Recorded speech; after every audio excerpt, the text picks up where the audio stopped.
Bueno, continuando con el cronograma, a continuación vamos a tener un conversatorio de por qué controlar la variación, y para tocar este importante tema tenemos el privilegio de contar con dos excelentes panelistas: el doctor Rodolfo Denis, que es médico, internista, neumólogo en la Universidad Javeriana, cuenta con una maestría en epidemiología clínica en la Universidad de Pensilvania y un doctorado en epidemiología y bioestadística en la Universidad de McGill, y en la actualidad se desempeña como director médico de la Fundación Cardioinfantil. Contamos igualmente con la presencia del doctor José Ignacio Zapata. Él es ortopedista y subespecialista en ortopedia infantil, y en la actualidad se desempeña como director general del Instituto de Ortopedia Infantil Roosevelt. Muchas gracias, doctores, y bienvenidos. Muchas gracias y gracias a la Organización para la Excelencia en Salud por esta oportunidad que tenemos con Ignacio de hablar con ustedes del tema de variación y por qué controlarla. Sabemos que es un tema especial para todos los que hacemos práctica clínica. Variación como que habla de diferencias, variación habla de desviaciones con respecto a alguna norma, y sabemos que desde hace más de 50 años en el sector de los negocios se sabe que la variación lleva a mala calidad, lleva a más gastos y afecta la seguridad. En el área nuestra, en el área de la calidad en salud, llevamos más o menos unos 20 años trabajando en esto. Creo que todos sabemos que cuando pacientes con diagnósticos similares, con pronóstico similar, con rasgos demográficos parecidos, reciben diferentes grados de atención, dependiendo de dónde están, o quién los trata, o cuándo los tratan, fin de semana, mañana, noche. Cuando hay una carrilera, como mencionaba Teresa Tono esta mañana, basada en evidencia que da una ruta o un mapa de manejo, algo indeseable puede estar pasando. Y creo que todos en nuestras instituciones hacemos rutinariamente medidas que tienden a disminuir variación, que en ocasiones puede ser inapropiada, puede ser indeseada, y para lo cual hacemos diferentes tipos de intervenciones. Nosotros publicamos un estudio en el que mirábamos hábitos de prescripción de nuestros médicos en seguro social obligatorio y qué tanto se desviaban de una norma. Ese tipo de estudios son fáciles, ese tipo de estudios guían el mejoramiento continuado de la calidad, simplemente porque hay respuestas de sí o no. Si el diagnóstico es bronquitis aguda viral, ningún paciente debe tener antibiótico. Creo que en todas nuestras instituciones hacemos ese tipo de cosas. Otro estudio que publicamos tenía que ver con hábitos de prescripción de aminoglicósidos en horarios de menos de 12 horas. Son relativamente fáciles de hacer y de implementar mejoras. Nadie debe recibir aminoglicósido en periodos de 6 u 8 horas. Ese tipo de estudios para disminuir variación son fáciles, entre comillas, muy importantes, necesitan implementación, pero hay otro tipo de variaciones que no son de prácticas o procesos, sino de desenlaces, que no son tan fáciles. Recuerdo también otro estudio que publicamos viendo tasas estandarizadas de mortalidad entre unidades de cuidado intensivo en Colombia. Variaban, ajustadas por severidad, por Apache, entre 0,8 excelentes a más de 1,4 de tasas estandarizadas de mortalidad, más de 40% de exceso de riesgo de muerte en unas unidades y en otras 20% por debajo de la norma. Ahí ya no es tan fácil saber si la variación es inapropiada o qué es. Ya toca entrar a hacer otro tipo de diagnósticos y todo está dentro del espectro del mejoramiento continuado de la calidad. Entonces, buenos días. Para nosotros es un placer nuevamente estar aquí, a Ignacio y yo. Vamos a dividir esto en una pequeña presentación que va a hacer Ignacio para sentar este tipo de definiciones y de qué estamos hablando, y luego un conversatorio y preguntas para ustedes. Muchas gracias. Ignacio, adelante. Gracias, Rodolfo. Siempre que empiezo esto debo recordar que le debemos mucho a la OES en 30 años porque nos ha enseñado y nos ha acompañado en el camino de la excelencia a gestionar los hospitales. Una felicitación a la OES, un agradecimiento a Tere. Lo primero que me encanta recordar es cuál es la razón de ser para que un hospital no tenga variabilidad. Es ese pequeño ser, es el bienestar, porque la variabilidad generalmente implica resultados no deseables. Y esa es la razón por la cual estamos todos aquí. Vivimos hace muy poco la evidencia de lo que genera la incertidumbre o el desconocimiento de una enfermedad, y es los diferentes abordajes que se tienen al frente de esa incertidumbre. Y por eso vimos tratamientos de muy diversa índole y los seguimos viendo todavía. Ahora bien, ¿qué se entiende? Lo que voy a tratar de manera muy simple es a contarles qué es la variabilidad clínica y cómo podría evitarse, cómo se mide, y a mostrarles unos pequeños resultados del Instituto Roosevelt que muestran el antes y el después cuando uno estandariza, que es la base para que la variabilidad sea controlada y cercana a cero. Uno puede hablar de variaciones poblacionales y variaciones individuales que son muy conocidas, han sido estudiadas a través de la historia, poblaciones del mundo que incluso dependiendo de dónde vivan, se trasladan de continente y empiezan a sufrir una serie de variaciones en su salud. Pero lo que me parece más importante es definir la variabilidad en términos de si es evitable o no es evitable. Y también preguntarles cuál es la variabilidad que ustedes están dispuestos a aceptar en su hospital. ¿5, 10, 15%? Para mí debe ser cercana a cero, en lo posible cercana a cero. Ahora bien, ¿por qué se presenta la variabilidad? En esencia uno puede reducir la presentación de la variabilidad en dos circunstancias que le explican. Una, no existe evidencia científica, como cuando empezó el COVID, sobre la forma de diagnosticarla, sobre la forma de tratarla. Esa es una posibilidad y entonces ahí hay diferentes abordajes y el resultado también es distinto. Pero la otra, que es un poquito más preocupante, es que el equipo de salud, la institución prestadora de salud, ignora que existe evidencia o aún conociéndola, hace diferentes cosas. Afortunadamente cada vez menos oímos ese concepto de, no, es que a mí me ha ido muy bien haciéndolo así, entonces lo sigo haciendo así. ¿Sí? Esa no es precisamente la forma de abordarlo.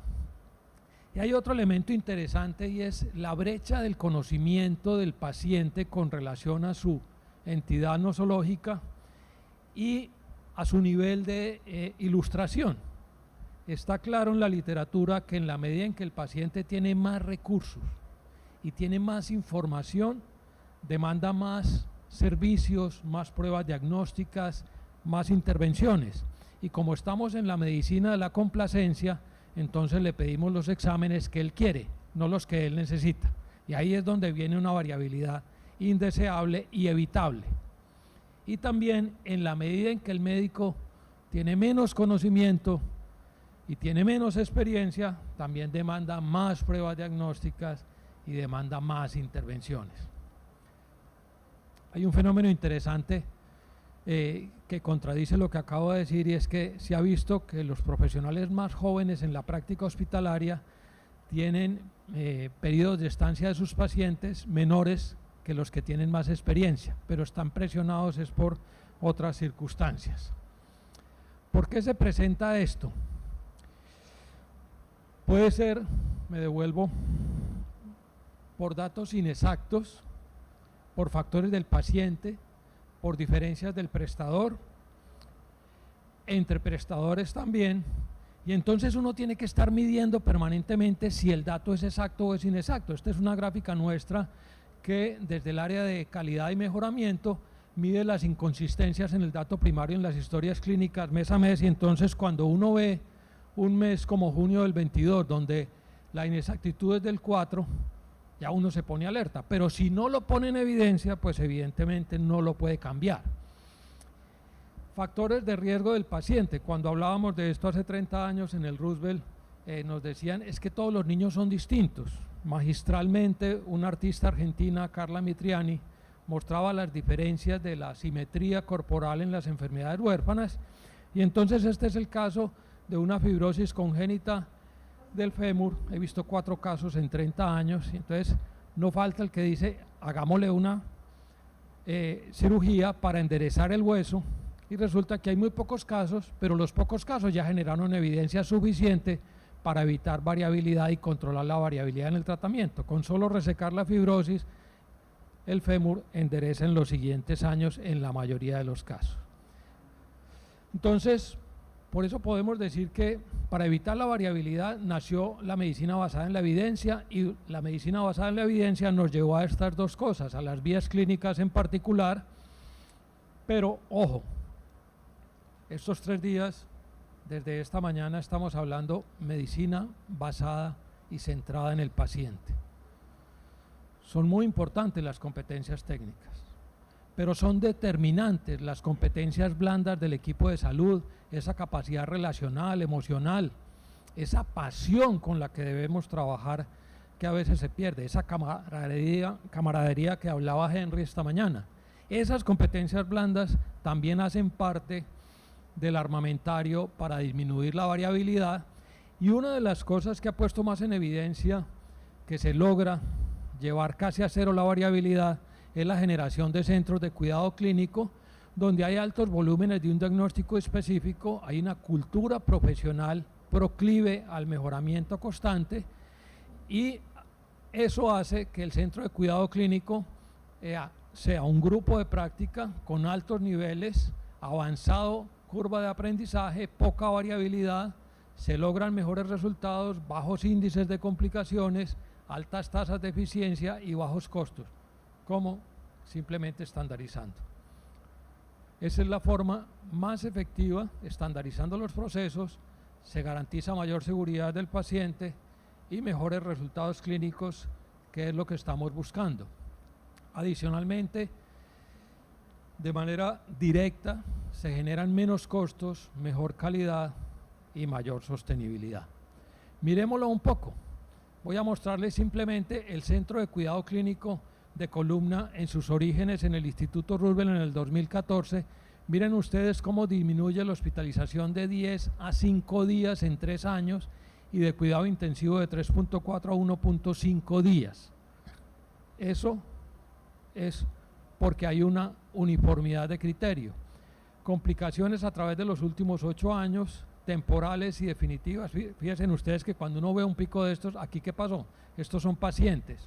Estamos operando alrededor de 60, 70 pacientes solo de escoliosis idiopática, y 3 de ellos tienen esto. Ahí hay una alerta. Esa variabilidad, ¿por qué se da? Y otro son cohortes de niños en riesgo. Hace unos años identificamos con un asegurador una cohorte de cerca de 4.000 niños que demandaban una gran cantidad de servicios de salud, y en particular se trataba de niños prematuros con enfermedades huérfanas, paralíticas, y los agrupamos. Y miren, empezamos en el año 2018. Miren ustedes cómo era la tasa de hospitalización, y miren ustedes lo que sucede hasta el 2022. Se disminuye casi en un 70% solo por estandarizar un modelo de atención, unificar con un equipo humano integrado por terapeutas, enfermeras, pediatras, fisiatras, terapeutas del amor, que hace parte muy importante de esto. Se unifican criterios y se estandariza. Ahora, ¿cómo se mide la variabilidad? Es una expresión matemática. En un índice, en un estándar, una de las formas más claras en el mundo, pues es a través de la metodología de DRGs, que muchos de nosotros precisamente llegamos a ella a través del Centro de Gestión Hospitalaria hace cerca de 20 años.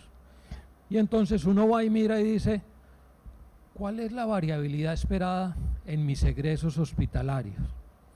Carlos Kerguelen, que nos enseñó mucho de esto, allá está Carlos, en el año 2006, recordar a Carlos, nos decía que uno podría tener unos outliers del orden del 5, 7, 10 en los mejores hospitales del mundo.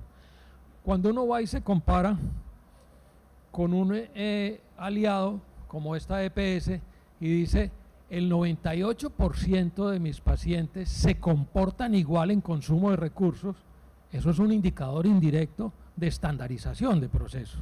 Quiere decir que menos del 2% de los pacientes emplean más recursos para la misma patología.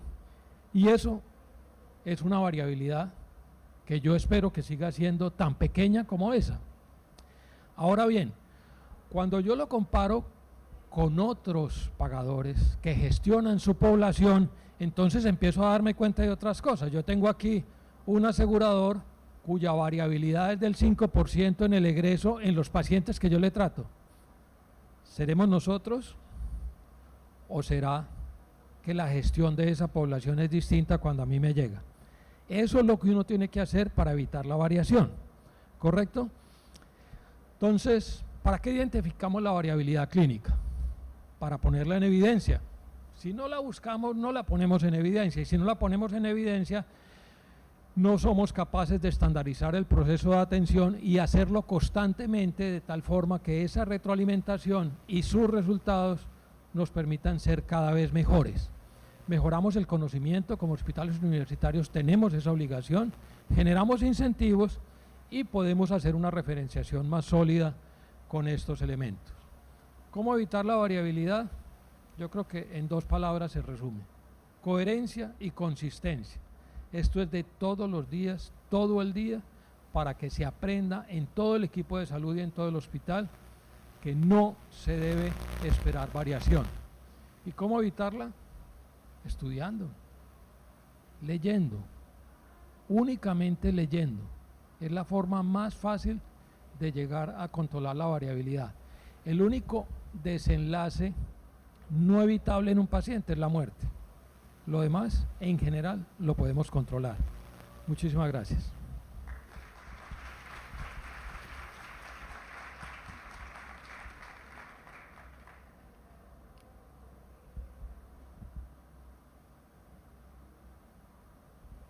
Rodolfo, no sé entonces ahí con esta introducción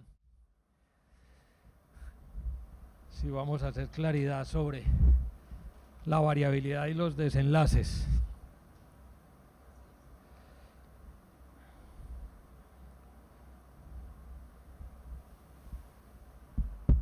Listo. Bueno, muy bien. Yo creo que tenemos tiempo para unas pequeñas discusiones o aclaraciones. Es claro que cuando uno estandariza tiene que tener un comparador. Ese comparador usualmente son recomendaciones basadas en evidencia o partes de guías de práctica clínica, pero cuando no existen esas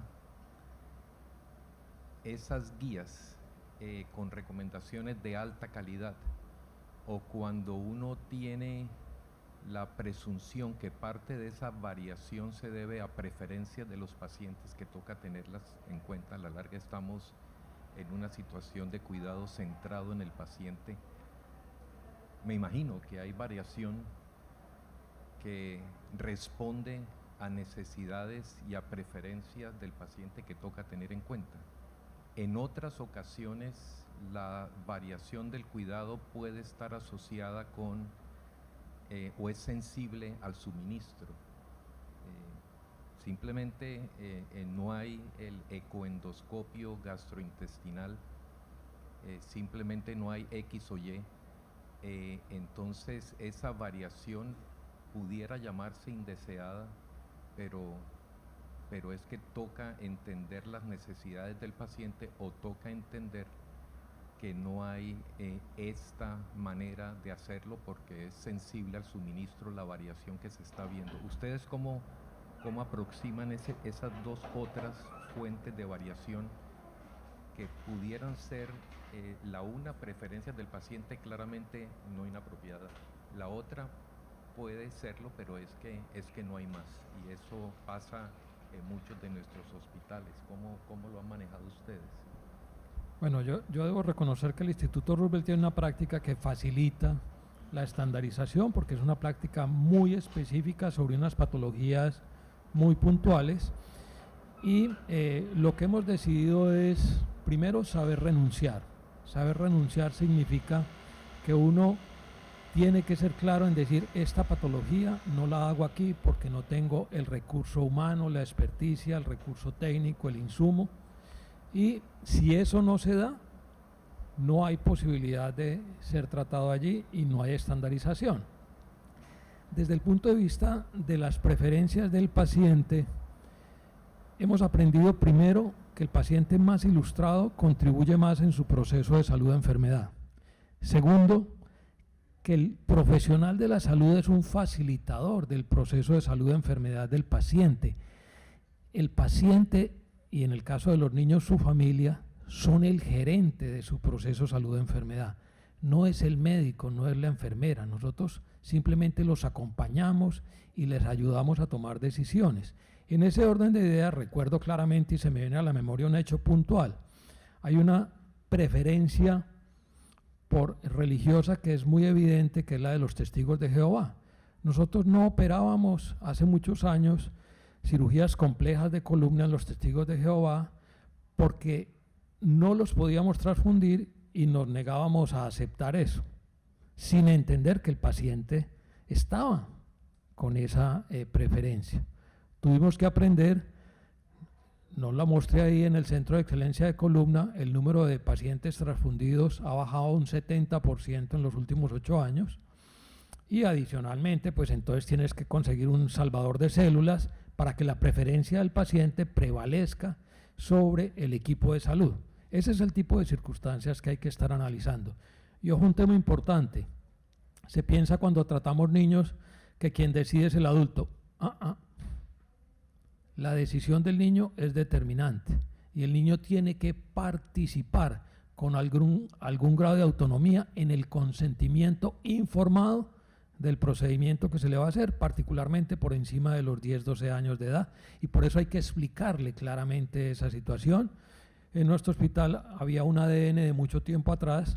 Los niños que iban a cirugía eran citados previamente, y estoy hablando hace 35, 40 años, tal vez Adolfo lo recuerda, a una reunión prequirúrgica donde le explicaban al niño, el departamento de salud mental, y a la mamá lo que le iban a hacer, y hacían unos juegos, unos dibujos, y eso facilitaba el acercamiento y disminuía la agresividad del tratamiento. Antes de abrir a preguntas, tenía una aquí que dice cómo implementan las guías que buscan lograr convergencia en los desenlaces, y que habla para aquellas situaciones en las que es, entre comillas, fácil estandarizar la práctica del cuidado con respecto a recomendaciones basadas en evidencia o a la implementación de guías. Todo paciente tiene que tener en los primeros 30 minutos de llegada a urgencias con dolor torácico un electrocardiograma. Eso es fácil mirarlo, evaluarlo, pero ¿cómo seleccionan, cómo priorizan, buscan consenso con los grupos clínicos, cómo socializan, cómo miden y cómo gestionan la variación en el Roosevelt? Sí, hay un concepto que desde hace años hemos venido manejando, y es la autonomía colegiada. A raíz de la ley estatutaria se habló mucho de la autonomía del médico, como que fuera un cheque en blanco. Y resulta que la autonomía colegiada es el producto precisamente de un grupo de práctica que, basados en la mejor evidencia existente, se pone de acuerdo en cómo generar un modelo clínico y una estandarización del proceso de atención de tal forma de que el desenlace sea el esperado, como acabamos de mostrar. Esa es la forma más importante. Y hay otro elemento crítico, y es que con la magnitud inmensurable del conocimiento y de la experticia, en el caso nuestro que somos muy quirúrgicos, también vuelve el concepto de renunciar. ¿Renunciar a qué? Pues uno tiene que ser capaz de decir: mis prerrogativas como cirujano son estas, yo no soy capaz, yo hoy en día soy menos capaz que hace 30 años, después de mi ejercicio profesional, de hacer las cirugías que hice en el año 90, ya no soy capaz. Yo le digo a mis residentes, yo soy muy aburrido, yo no salgo de 6 u 8 cirugías y apenas ahora estoy sintiendo que las hago mejor, después de 30 años. Entonces hay que renunciar y especializarse y dedicarse a un nicho específico y acordar cómo se va a hacer ese modelo de atención. Esa es la clave. Para aquellos que también estén interesados en cómo se pueden implementar, bajar, consensuar, medir y dar retroalimentaciones basadas en guías a la práctica clínica usual de las condiciones que cada uno pueda priorizar, trajimos una cartelera que por favor pasen a verla, si no el doctor Ronnie se va a poner bravo con nosotros y nadie va a verlos, de cómo priorizamos, cómo identificamos, cómo medimos y cómo damos retroalimentación efectiva a los grupos clínicos para que ayudarlos a tomar las decisiones, como acaba de decir José Ignacio, sobre ir cambiando cada vez más y mejorando la calidad. ¿Hay alguna pregunta que quieran que contestemos entre todos con respecto a variación clínica apropiada, no apropiada? Adolfo, si la pregunta viene con la respuesta una vez mejor, ¿no? Sí, se acepta de esa forma, del resto no.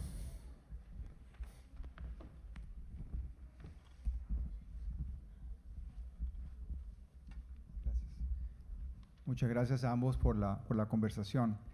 Queda claro para el auditorio que hay una mejor práctica, que hay unas métricas y que hay una definición de qué es variación deseada y variación no deseada. Así las cosas, digamos, el terreno claro, ¿cuáles son los límites de la práctica individual dentro de este contexto? Si una persona elige no adherirse y entrar dentro de esa banda de variación deseada, que debe ser muy muy pequeña, como decía el doctor Gallardo esta mañana, ¿cuál es la política en sus dos instituciones sobre personas que en forma explícita, digamos, argumentan experiencia previa o algún tipo de práctica diferente a la basada en la evidencia? ¿Cuál es el límite? Rodolfo, ¿quieres? Bueno, yo Adolfo, eso lo digo, siempre pregunto, ¿cuál es el momento para que un cirujano especialista ande solo, vuele solo? ¿Cuántas horas de vuelo necesita para volar solo? Toda la vida. No hay momento en que uno diga, ya puedo ser absolutamente independiente. Lo que sí es cierto es que en un grupo de práctica hay que medir el desenlace permanentemente y particularmente con el propósito de ver específicamente el desenlace clínico. Y si el desenlace varía, y ojo, no es en el más joven y más inexperto, es en el que ya también tiene mucha experiencia, porque uno se vuelve atrevido, eventualmente temerario, y a uno también se le quema el pan en la puerta, ¿sí? Entonces, lo que hacemos específicamente en los grupos de práctica y nosotros en el hospital todas las semanas miramos el desenlace inmediato postquirúrgico y con el tiempo en algunas de las patologías. Yo creo que hasta que un especialista no tenga un desenlace igual a las mejores prácticas del mundo, no puede volar solo, y eso casi nunca se da, casi nunca se da. No sé, Rodolfo. No, yo estoy de acuerdo, y yo creo que La pregunta de Adolfo es bien profunda porque va a un tema que es la autonomía profesional y esa individualidad que la ley y la Corte Suprema le da a cada uno de nosotros los médicos para ser autónomos en lo que hacemos. Creo que bajo ese precepto lo que toca entender es más como la práctica del grupo. La autonomía hay que merecerla y si hacemos las recomendaciones basadas en evidencia a través de consenso, a través de shared decision making, y el grupo decide que sus métricas se van a hacer así, son coherentes con la mejor evidencia, y luego no lo hacen así, pues toca entrar y mirar con el líder del área, ¿por qué no? Pueden ser varias razones, antes pues de votar a la persona, creo que hay varias cuestiones para hacer.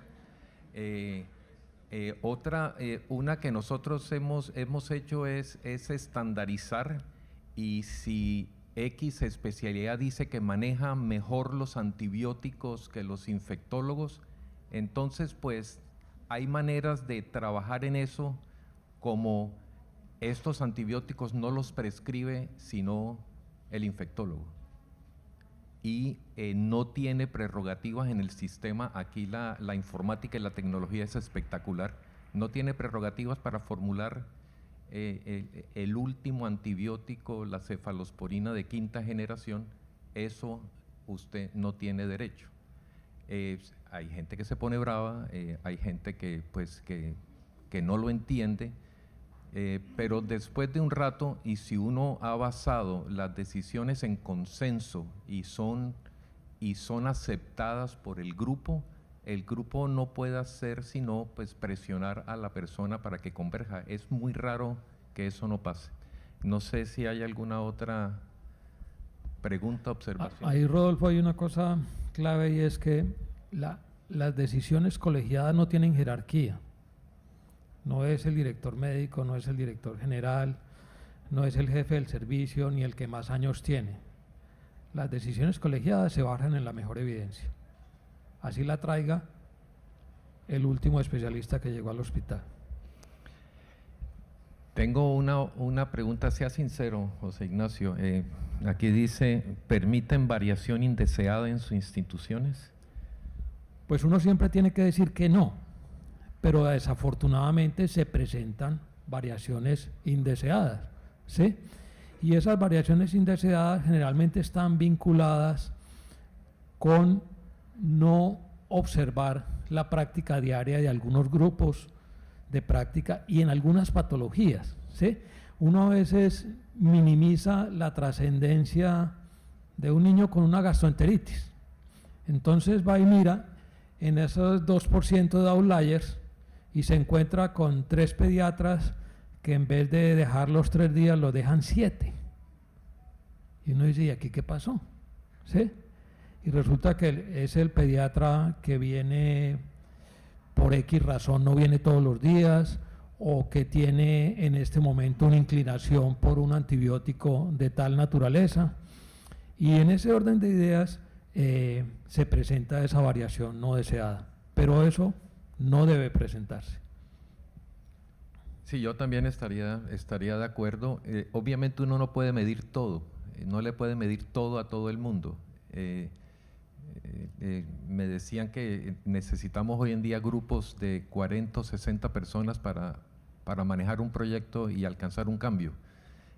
Pues a veces pues no es posible tener esa cantidad de gente, y las métricas que uno mide pues están enfocadas a cuestiones y priorizadas a las áreas donde se destruye mucho valor si la práctica no está estandarizada. Creo que estoy de acuerdo, pero pues medir todo para ver dónde hay variación, y siempre va a haber variación. En las revisiones de la literatura sistemáticas que hemos revisado, la variación es innata, está asociada con el cuidado de la salud, pero no toda es inapropiada, no toda toca medirla.